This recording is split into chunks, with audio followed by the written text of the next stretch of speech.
al que ha de venir. Jesús pronto vendrá, orando, creyendo, cristiano de Dios, que lo oiremos, el Hijo ahí está, y no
que nos da esta noche de estar reunidos una vez más, alabando, glorificando su nombre y también aprendiendo de su palabra. Dios bendiga a los hermanos Denis que nos ha predicado esta noche un mensaje muy consolador para la iglesia y para los discípulos en ese tiempo también. Yo quiero también hablar un poquito de la palabra del Señor. Mi hermano leía en San Juan 14, por si alguno vino después y no escuchó.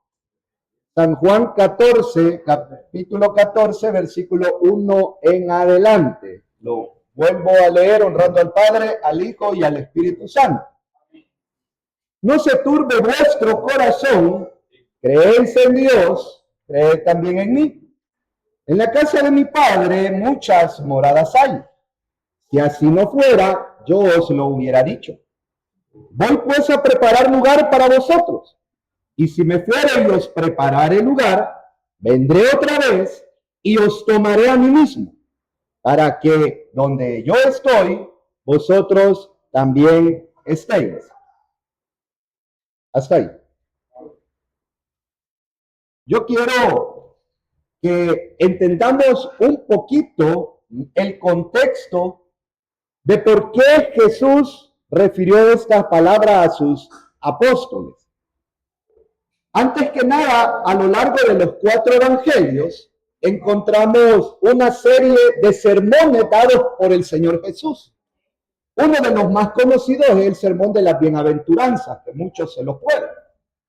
Pues este pasaje donde hemos leído esta noche es conocido como el sermón de despedida del maestro. Y más allá de eso, es el más largo de todos los sermones. Comienza desde por ahí del capítulo 13 y se extiende hasta el 17 con la oración final, antes de ser entregado, arrestado por la turba que había ido a alertar Judas. Cuando este acontecimiento se da, Jesús está en el aposento alto, con los 12 apóstoles participando de la Pascua, del día de la conmemoración de la fiesta de la Pascua de Israel. Y después de que Judas sale, cuando el maestro le dice, lo que has de hacer, hazlo pronto, y dice que Judas se levanta y se va de la mesa, y todos los demás, los 11, creen que el maestro lo había mandado a comprar, dice, cosas para la fiesta. Jesús comienza a decirles algo que cambió totalmente la idea de entender de ellos. Porque miren, este pasaje es un poco complejo y quiero ver si logro en los 20 minutos que me quedan lograrles dar la aclaración de la razón de lo que aquí está pasando. Porque debemos de entender una cosa. Cuando usted y yo leemos este pasaje, a nosotros nos queda claro que Cristo estaba hablando acá de que Él iba a ser crucificado y que Él iba a resucitar y que en un tiempo futuro va a regresar. Pues nosotros que tenemos el conocimiento, primero de la escritura completa, y segundo, la revelación de cosas que para ese tiempo estaban ocultas y que ahora han sido abiertas para la comprensión de la iglesia en los tiempos finales, es fácil entenderlo. Pero para los judíos, para los israelitas de ese tiempo, pues el Nuevo Testamento no estaba. Las cartas de Pablo a los tesalonicenses hablando de la venida del Señor no estaba. La revelación de Juan en el Apocalipsis no estaba. ¿Qué tenían ellos como referencia de las Escrituras? La ley, la Torá, los profetas. Y por allí nosotros venimos y ellos tenían un concepto diferente del Mesías que iba a venir. Porque por allá Isaías dijo que a la Virgen a su tiempo concebiría y daría a luz su hijo. Y iba a llamar a su nombre Emanuel, que traducido iba a ser Dios con nosotros. Y refiere que el reino de este Mesías que iba a venir a salvar al pueblo judío, para ellos de la opresión romana, creían que ese establecimiento del reino iba a ser un establecimiento eterno y perpetuo para el pueblo. Ellos no estaban pensando en un Mesías que iba a nacer en un pesebre y que no iba a tener a dónde dormir. No estaban pensando en un Mesías que tuvieran que prestar un asno para entrar a la ciudad. Estaban pensando en un Mesías glorioso que se iba a sentar en el trono de David e iba a reinar por los siglos de los siglos. Entonces, cuando ellos tienen ese concepto, si usted se fija en el capítulo anterior, o sea, en el capítulo 13, Jesús viene y estando allí, les menciona algo que los deja a todos atónitos, algo que ellos no se esperaban. ¿Qué es lo que les dice? Mire, aquí les menciona y les dice, mire, en el versículo 33, hijitos, dice, aunque estaré con vosotros un poco, me buscaréis. Pero como dije a los judíos, así os digo ahora a vosotros, a donde yo voy, vosotros no podéis ir. Un mandamiento nuevo os doy, que os améis unos a otros como yo os he amado, que también os améis unos a otros. Entonces, miren el 36, dice que Pedro, siendo uno de los más valientes y atrevidos, les dice, ¿a dónde vas? Jesús le responde, a donde yo voy, no me pueden seguir ahora, mas me seguirán después. Y ellos, aún en su confusión de las palabras del maestro, viene Pedro y le dice, ¿por qué no te puedo seguir ahora? Mi vida pondré por ti. Jesús le respondió, tu vida pondrás por mí. De cierto te digo, no cantará el gallo sin que me hayas negado 3 veces. Amén. Es decir, lo que parecía ser una cena de alegría, lo que parecía ser una fiesta solemne de gratitud, donde el fervor y el sentimiento tenía que ser de adoración, de exaltación, de gloria y de alegría, de agradecimiento por conmemorar un acto glorioso de salvación. Se había tornado esa cena de esa noche, en ese aposento alto, en un momento de turbación y de dolor para los que estaban allí reunidos a la mesa con el Señor. Aleluya. Porque ellos no podían entender. En cierto momento Jesús les dijo, ¿quiénes piensan ustedes que soy yo? Y Pedro le dijo, tú eres el Cristo. Y le dijo, bienaventurado eres Pedro, porque no te lo ha revelado carne ni sangre. Entonces Jesús sabía que ellos entendían que él era el Mesías que había de venir. Pero lo que no entendían ellos era que ese Mesías no iba a restaurar el tiempo de la restauración de Israel en ese momento de tiempo en el que él estaba con ellos, sino en una restauración futura. Pero ellos no lo entendían. Y por eso comienzan a decirle a él, ¿a dónde vas? Queremos ir contigo. Estaban en un momento de dolor, de tristeza y de agonía profunda.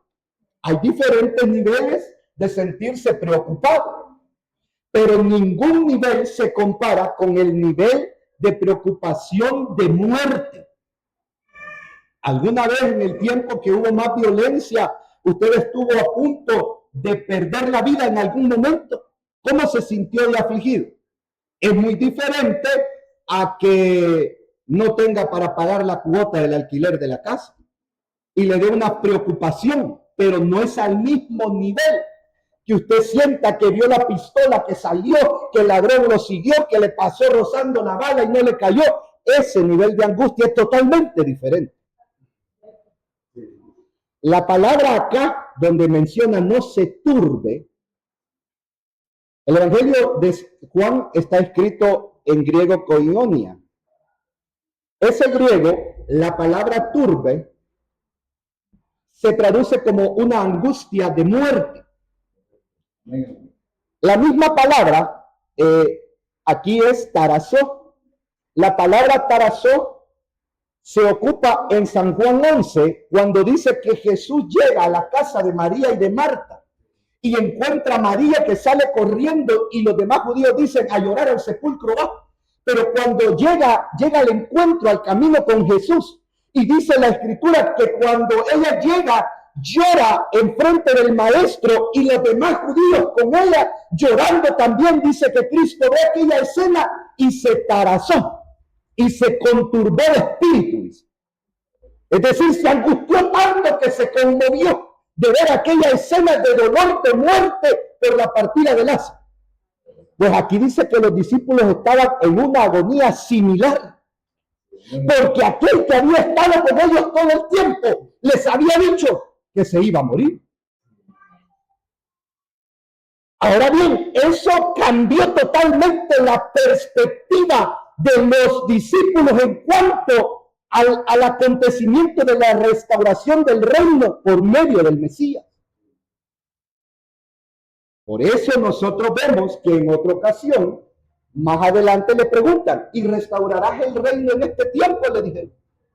No les compete a ustedes saber esas cosas, les dije. Pero recibiréis poder cuando haya venido sobre vosotros el Espíritu Santo y me van a ser testigos. ¿Por qué razón era eso? Ellos estaban en esa ansiedad de querer saber si en ese momento Cristo iba a derrotar el imperio romano y se iba a sentar en el trono por rey de Israel y los iba a gobernar a todos. Por eso es que allá llegó aquella mujer y le dijo, te pido que en tu reino sientes a mis hijos uno a la izquierda y otro a la derecha. porque todo estaba relacionado en el acontecimiento de redención. Pero lo que no sabían era que el reinado al que Cristo venía era un reinado eterno espiritual, y no como ellos lo creían, físico y material. Vámonos a otra parte. Mire cómo sigue diciendo ahí. Entonces, ellos me dicen, no se turbe vuestro corazón. A la verdad, cuando alguien está en una situación de dolor, las palabras quedan cortas para hacer sentir el confort de aquella persona. Alguna vez hemos llegado a alguna endecha, a algún velorio, y llegamos donde la familia doliente y le decimos, lo siento mucho. Pero esas palabras no quitan el dolor que la persona está sintiendo. Eso es como que el maestro viene y le dice, no se turbe vuestro corazón, como que dice, no se sientan tristes. Pero eso no iba a cambiar el momento de decir, bueno, pero, o sea, de aquí en adelante entonces vamos a estar felices. No. Ellos siempre tenían el dolor.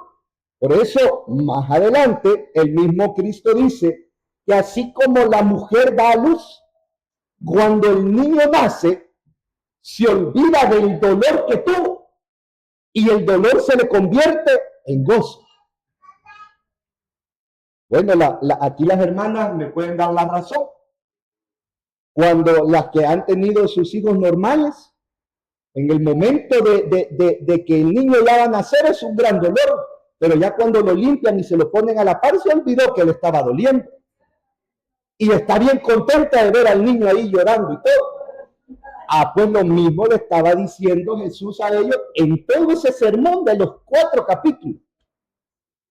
A lo que quiero llegar es que ellos no entendieron en ese momento a qué se refería la razón por la que Cristo venía. Por eso, si ustedes se fijan, cuando Cristo termina de dar su sermón, este último, el más largo, en el 17, donde él está orando, dice en una frase, menciona que él le pedía al Padre que guardase a ellos que el Padre se los había dado, y que aunque estaban en el mundo y que no eran parte del mundo, que los guardaran el mundo, y no solamente a ellos, sino a los que creyeran por las palabras de ellos. O sea, a todos los demás que venimos ahí en la colada. Y Pablo reafirma el asunto y dice, hasta que no entre la plenitud de los gentiles, haciendo referencia a que ese reinado celestial, para que eso aconteciera, necesitaba entrar, como dijo también, tengo otras ovejas que no son de este redil, a las cuales también era necesario ir a salvar.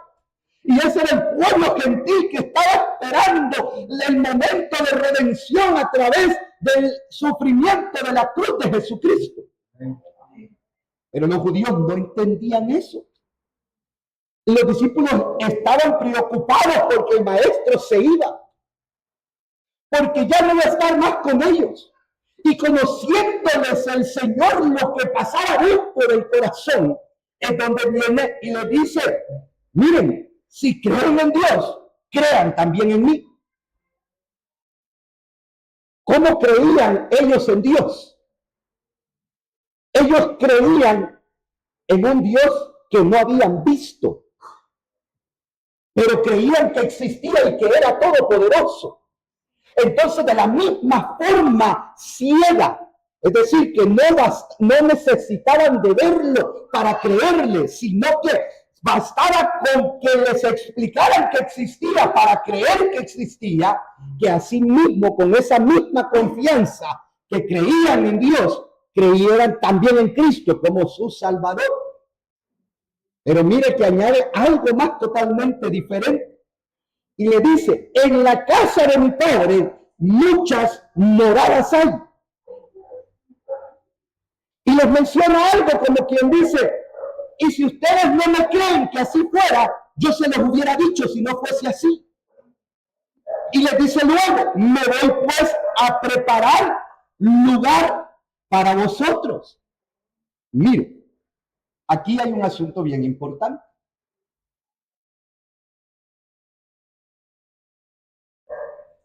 Ellos entendían que el gran yo soy, el eterno, el que se apareció en el Sinaí, era un Dios que su santidad hacía que ellos como humanos no pudieran estar en el mismo lugar o momento.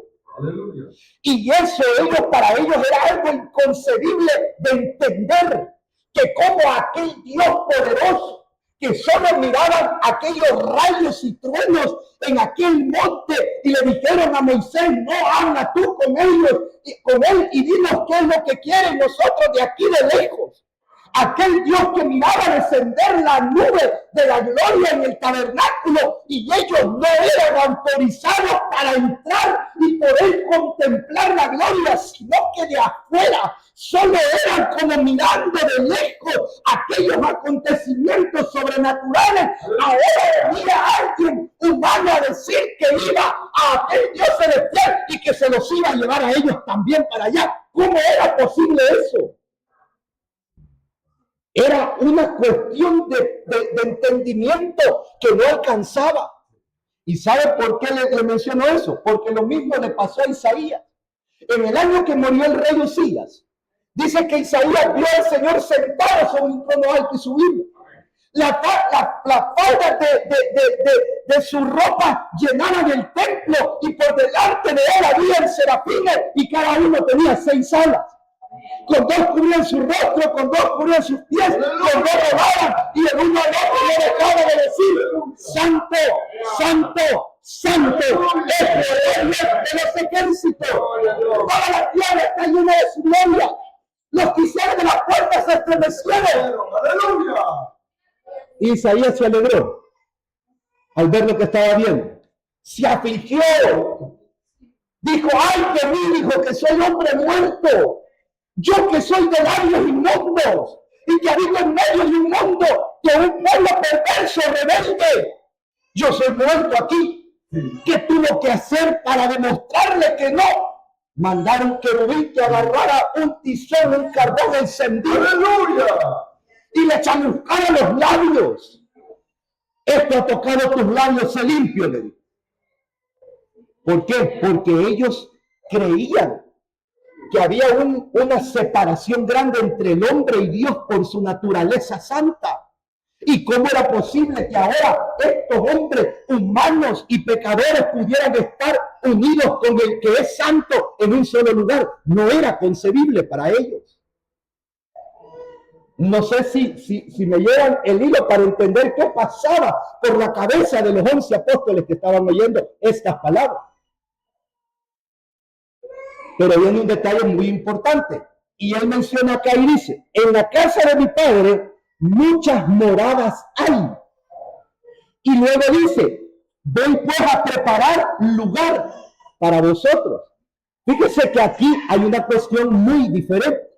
Porque al principio dice, hay muchas, haciendo que hay varias. Y luego dice, voy a preparar lugar hablando de uno. El griego que se ocupa acá, a donde dice hay muchas moradas, la palabra aquí que se ocupa es monai. Y la palabra monai hace referencia a una morada que es, ¿cómo es que se le llama? Como de temporal, digámoslo de esa manera. La palabra se traduce como una morada temporal. Es decir, aquella que usted ocupa cuando va a algún otro lugar y la gente alquila un cuarto de hotel. Alquila temporalmente habita ese lugar por un tiempo definido, pero después de eso lo desocupa. Entonces, cuando el Padre dice, cuando Cristo dice, en la casa de mi Padre hay muchas monai, o sea, hay muchas moradas temporales, no son eternas. ¿Por qué razón? Yo me lo puse a preguntar, ¿qué sucede aquí? Pues porque en el cielo todo es eterno, pero estas moradas que Cristo menciona dice que son temporales. Y Cristo dijo, me voy pues a preparar lugar. Y esa palabra griega sí es una morada establecida, eterna. Entonces, aquí hay un juego de palabras que dice, en la casa de mi Padre hay muchas moradas temporales. Me voy pues a preparar una morada establecida para que donde yo esté, vosotros también estéis. ¿Qué quiere decir eso? Que ellos no entendían que para lograr de esas moradas había una condición, y es que tenían que morir. Ya luego le explico la razón por qué le mencionó eso. Lo que quiero que entienda es que eso contrasta y Juan luego lo agarra y nos enlaza con Apocalipsis y nos da a entender la razón de todo. Las moradas celestiales que son temporales son para todos aquellos que van al famoso lugar de descanso que nadie sabe a dónde está porque la Biblia no lo dice, pero que en ese lugar van los justos con una esperanza viva, esperando el momento del acontecimiento del arrebatamiento para establecer el reino futuro eternal de Cristo. Pero esas moradas son temporales, porque luego Juan dice, y yo Juan vi la santa ciudad, la nueva Jerusalén, descender del cielo de Dios como una esposa ataviada para su marido. Esa es el lugar de Monet establecido que Cristo fue a preparar para todos nosotros. Pero todos los justos del Antiguo Testamento que ya habían muerto estaban habitando estas moradas, muchas que tiene el Padre allá, que son temporales y que están allá aquellos todavía ocupándolas, esperando los poquitos que todavía han de llegar de la iglesia del pueblo gentil. Y entonces cuando todos los salvos estemos ocupando las temporales, nos presentarán aquella que es establecida eterna, donde el Elohim no corrompe ni la polilla mina. Aquella donde no ha pisado nadie hasta ahorita. Aquella que está reservada para el momento en el que se le entrega a la iglesia, durante los siglos de los siglos, junto con Cristo, Dios y los ángeles. Pero no crea que ahorita esa está vacía. La nueva Jerusalén que está establecida. Ahí no hay nadie ahorita viviendo. Todos están en estas moradas temporales, esperando el momento de la redención. Bien, voy rápido porque el tiempo se va. Entonces Cristo le dice, y si me fuere y os prepararé lugar, vendré otra vez y os tomaré a mí mismo. Eso quiere decir que iba a venir otra vez y los iba a juntar para donde él estaba. Eso es cuando dice, y os tomaré a mí mismo, es decir, los agarraré para mí, para traerlos donde yo estoy. Para que donde yo estoy, vosotros también estéis. Y aquí viene otra situación que ellos no entendían. Mire, si yo les dijera, para poner un ejemplo, si yo les digo,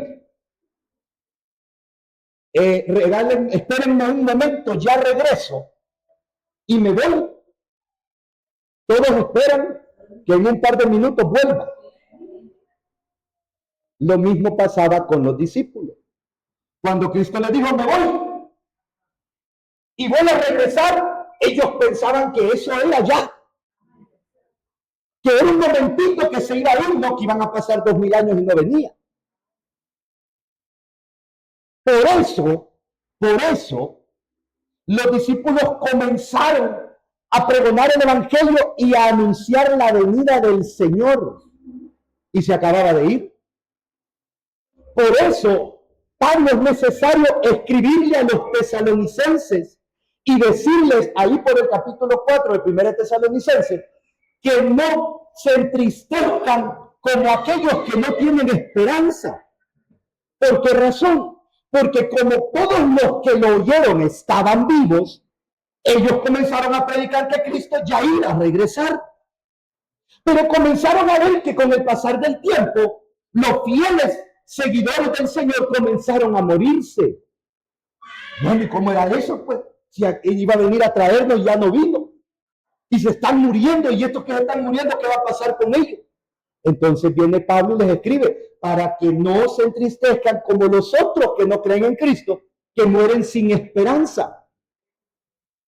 Porque si ustedes creen, les dice, en la muerte de Cristo y en la resurrección, tienen que creer entonces que Cristo vendrá por su iglesia. Y les menciona y les dice, porque con voz de mando, con voz de arcángel y con trompeta de Dios, descenderá del cielo. Y los muertos en Cristo resucitarán primero. Aleluya. Y luego, mire, oiga el concepto y la mentalidad del apóstol Pablo.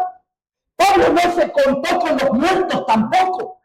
Y luego nosotros los que estemos vivos, aleluya, seremos arrebatados.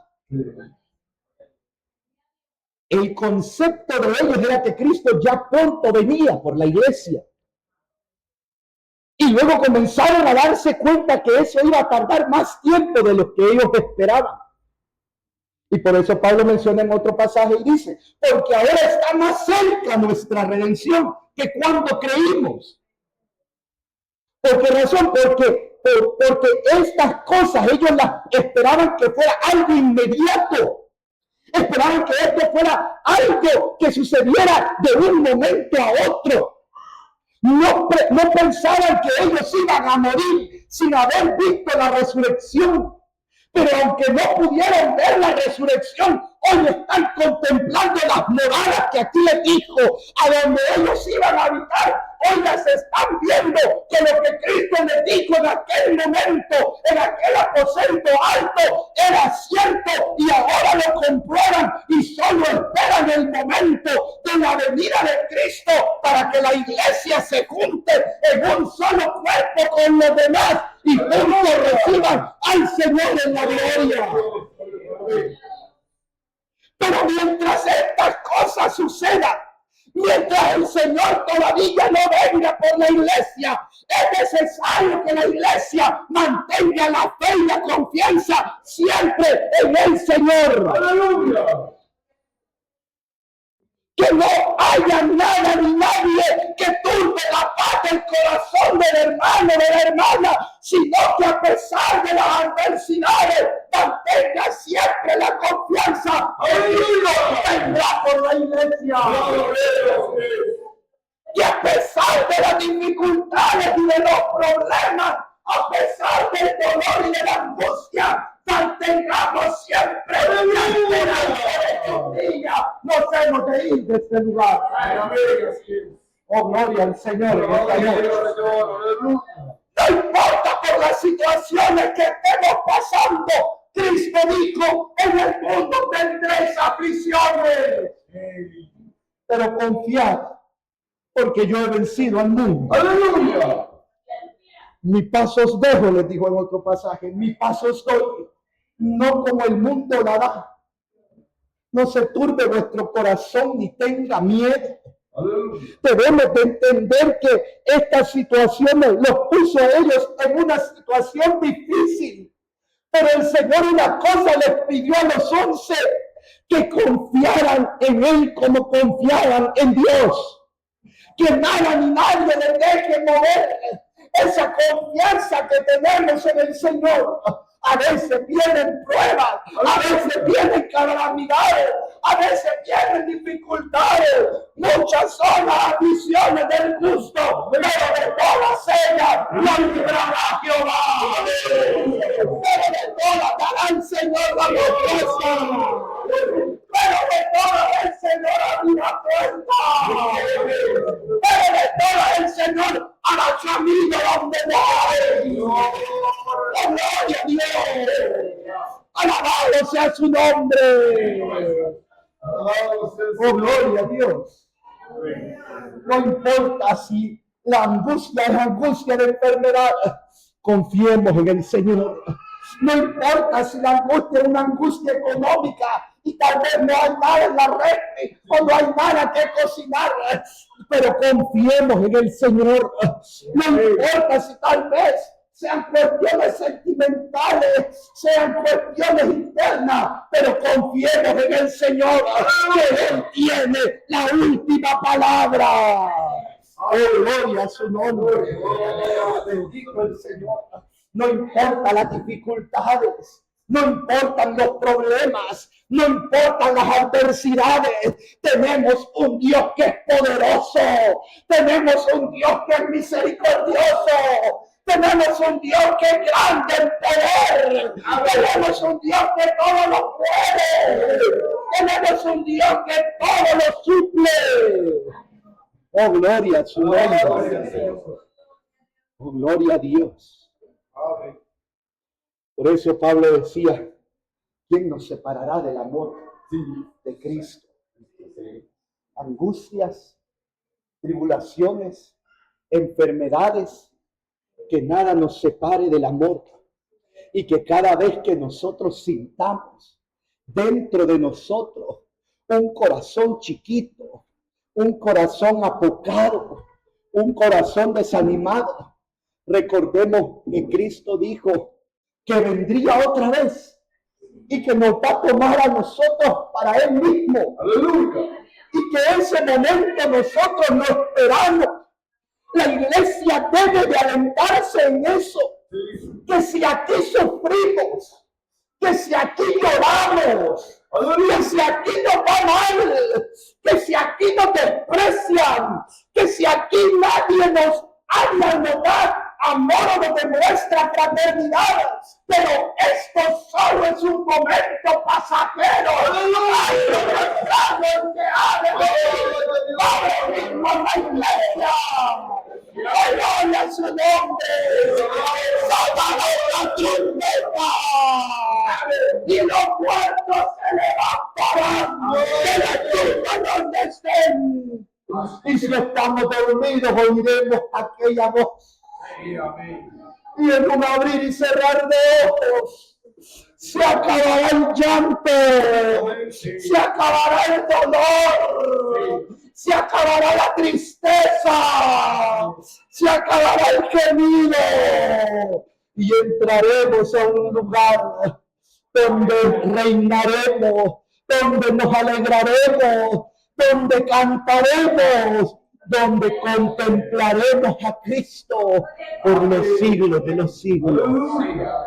Alentémonos los unos a los otros en estas palabras. Que la paz de Cristo sea con todos. Dios les bendiga.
Esta noche le doy gracias.